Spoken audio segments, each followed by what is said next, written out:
We are flying through the draw at Roland Garros, and all of the top 4 seeds on the men still remain in the draw. This is my rankings for round 2.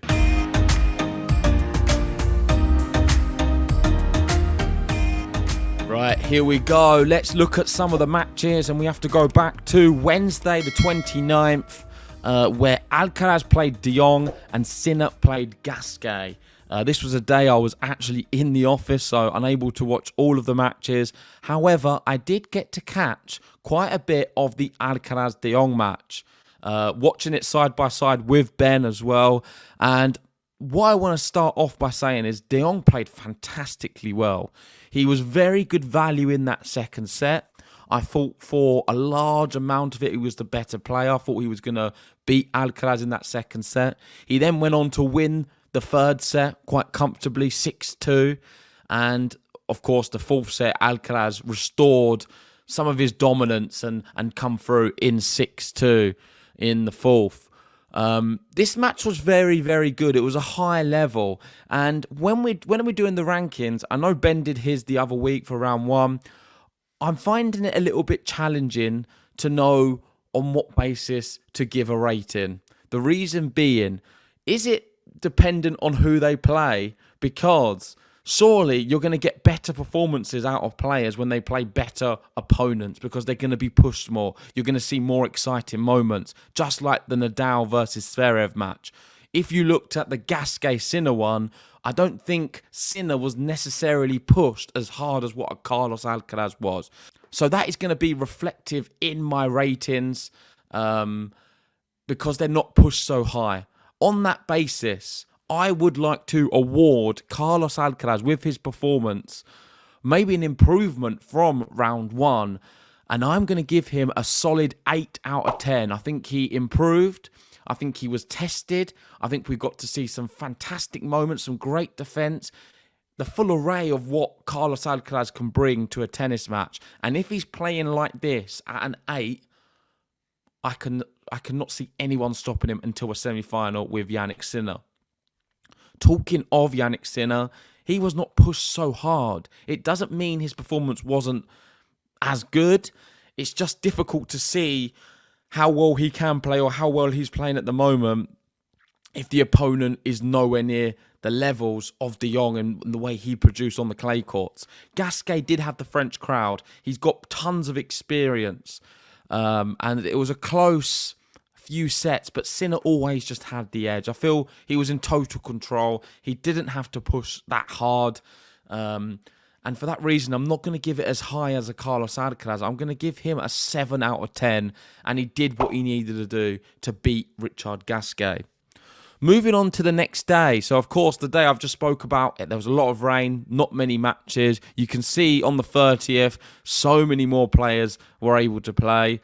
And the main courts, of course, were played under the closed roof still.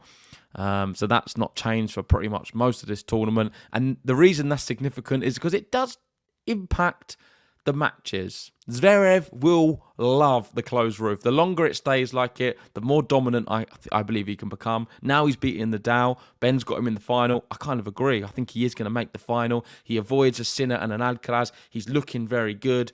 But the first set, I don't think he was at the same level at all. Maybe a little bit of a low after beating Nadal. I thought he was a bit sluggish. And I think Goffin had chances to win that set. And yeah, I think it was a good set of tennis. It was a great match, but if Goffin could have gone back in time, I'm sure he would have loved to have taken some chances. But Zverev did serve well. I'm just looking at the point by point. There was actually a set point for Zverev towards the end at 6-5. He didn't take it. Goffin was up in the tiebreak 2-love, but then just run out of legs and steam, and Zverev dominated from that moment on. Good performance from him. I think the second and third was just the level what we expect from Zverev. The backhand's firing.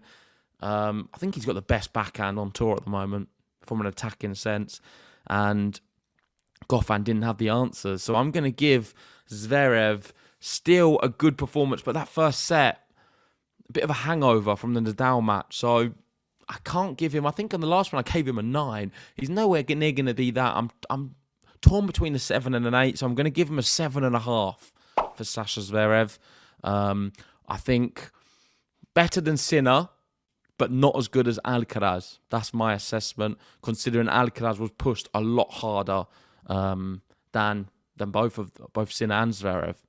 Moving down to Novak Djokovic, and this was a trademark Novak Djokovic match early in a Grand Slam. Never looked concerned, never was put under too much pressure, was straightforward from the minute one, and it was his best performance by a long way. I thought he was very, very dominant, won in 3 sets, and important for him to do. He also had one of the shots of the tournament where he hit the ball round the net post.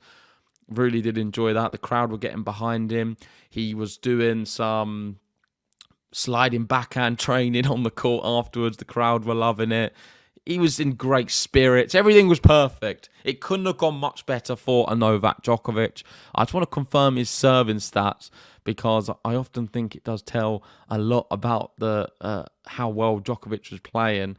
And his service stats were not even that good. But that's surprising for me. 63% first serve. He won 72% of them, of course, which I think you need to be worried about, because Djokovic was playing very, very comfortably, but yet his serving stats were not as high as we know he can reach. If he gets to 70s, 80s, this match, I reckon, would have been a 1-1-1.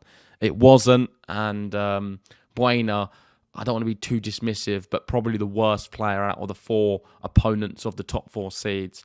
Didn't have any answers, was defeated the moment he walked on the court, didn't believe he could win, tried a little bit in the first set, and then after that, 6-1, 6-2 in the second and third. Djokovic was good, though, and for that reason, I'm going to give him the highest score, which is also on par with Alcaraz. Despite him having an easy opposition, I'm going to give him an 8 for the way he dispatched of him. And I think he's going to be really pleased with the way he's finding and feeling of the ball as this tournament is progressing. But there we go. That is my ratings for round 2 of the men's Roland Garros draw, just for the top seeds, of course. Let me know, what do you think in the comment section below? Do you agree with my ratings? Do you think anyone should be higher or lower? And of course, we have round 3 happening as I'm filming this right now. So I'm going to go and watch that, and I'm sure you are as well. So make sure, if you haven't already, hit the like button, subscribe if you're new, and I'll see you soon.